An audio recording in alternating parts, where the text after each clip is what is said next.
Okay, pagkatapos kang gabos na yan, magluwas ning 1/2 crosswise. Tawag kitang quiz ngunyan. Gabos na inadalan ta kasuhapon, yaon dyan mismo sa quiz na yan. Okay? Bugay, absent pa ako kasuhapon. May crosswise ka dyan pa di. Pagano papel, mayo kong papel. Okay, sisi ang absent kasuhapon. Taas ang kamot. 7, ang mga maluok. Okay, baba ng kamot. Okay, bago kita magpuon kang sa tuyang quiz, gusto ko lang linawon sa Indogabos na kung sisay man ang magbagsak digdi sa quiz na ini is automatic bagsak sa final exam. Mauli na ako. Mauli na sana ako.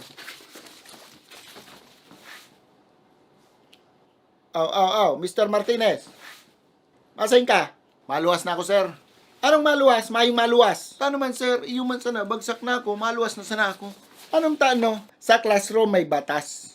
Bawal magluwas, bawal magluwas. Pero pag sinabi, pag nag-comply ka na bawal magluwas, pero may ginibo ka sa ipinagbabawal ninda, pinakaray mo ang batas kang classroom nindo, asin isinabmit mo otro, ay pwede ka na palan magluwas. Sige na, Noy, uli na.